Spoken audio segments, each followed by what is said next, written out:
city funding, and on today's episode of Neighborhood Highlights, we have a fellow realtor here, Brandon Rothenberg with Metro Roberts, who wants to go over and highlight some of the stats in the housing market for West Seneca. How's everyone doing today? I do have a few stats here for West Seneca, New York. Kind of got the important stats that every buyer or seller wants to hear, right? So, coming into 2024, there's probably some question marks on what's going to happen with this market. Is it going to get crazy again? Is it going to die? What's going to happen? So, right now what we're seeing from year to date for January, inventory is down right now about 18%. New listings as well, about 31%. So basically, from January last year to January now, we saw it went from 22 homes on the market in West Seneca. We're at 18 right now, and out of those 18, 13 of them are new listings. At the same time, though, the days on market has decreased, so that's a positive for sellers, right? Houses are going off the shelf much quicker, so we went from 29 days last year to 15 days now, so a decrease of 48%. All right, so for sellers, that's a huge positive. For buyers, it definitely makes it a little bit tougher.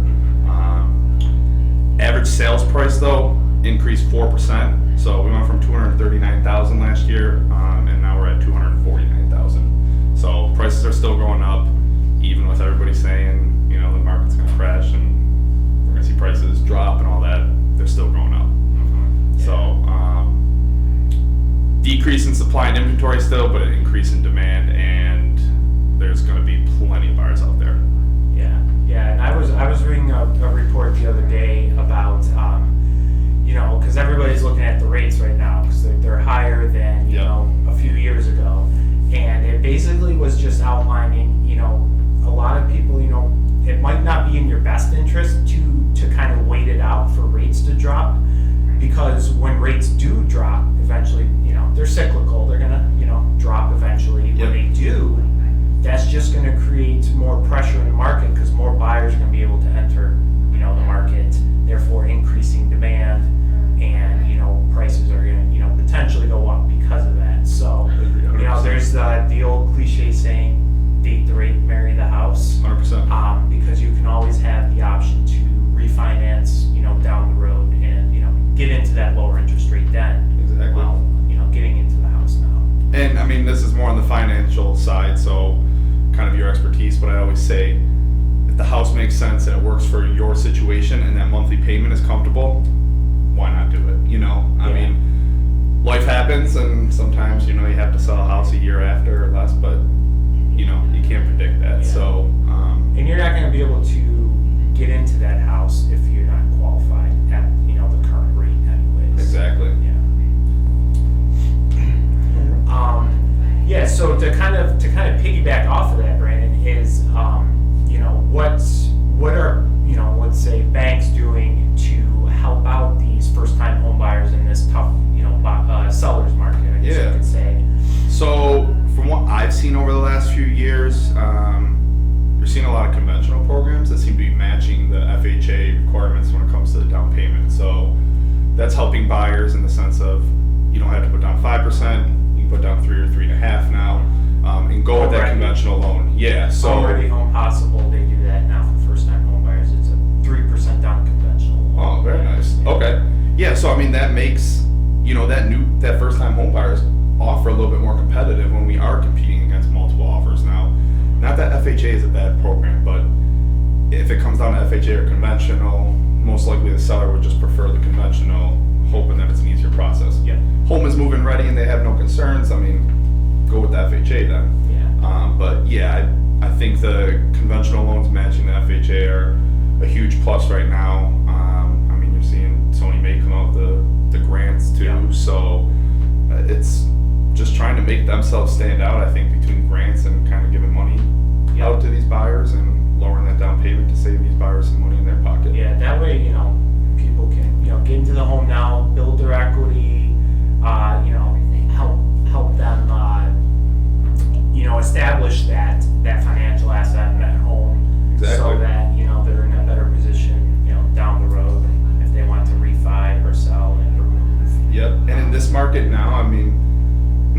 the handiest, right? We have a lot of options out there like YouTube and stuff like that. It's good to find a home that has, you need to put a little sweat equity into it, right? Every home, it could be a brand new home. You're always going to have something that you're going to want to change.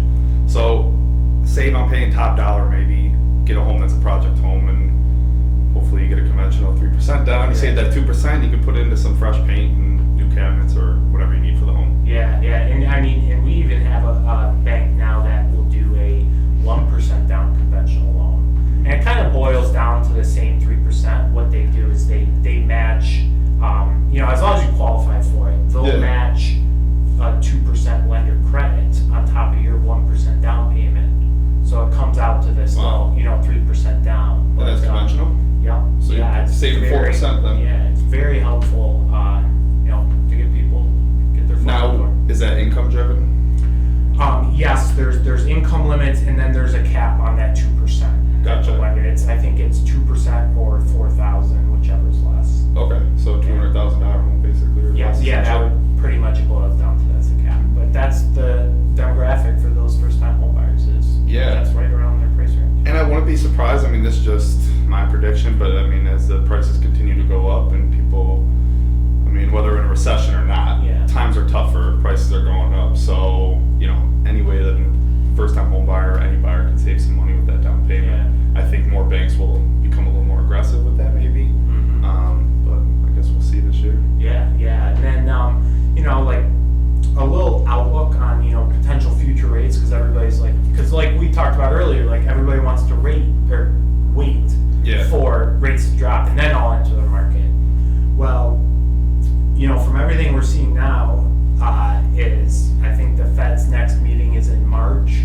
They're not expected to raise or hike the rates again, but they're not expected to cut them until, potentially later on this calendar year.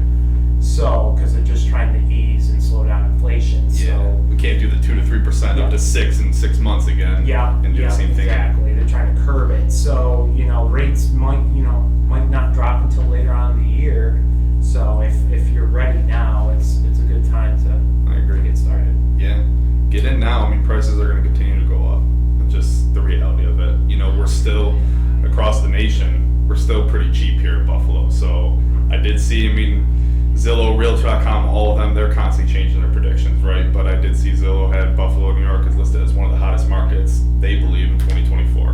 Now that could change in 3 months, but when you are below the national average, it makes it easier to get a house here than elsewhere. Exactly. And I always tell people too, it's, give us a call. We can give you a free, loan estimate application. And even if, you're not ready today, it's going to allow you to game plan or set up a plan so that come 2, 3, 6 months down the road, you know what to work towards so that when you're ready, you're able to get pre-approved and you can get started right away, instead of saying, oh, I'll wait 6 months, and then, what happens at that time, your credit score is too low, or you need to save up.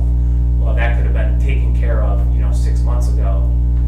So I always advise people that, if it's not today, that's okay. We're gonna, stick with you and build a plan so that, you're able to get to that home eventually. And it doesn't hurt to get a pre-approval early.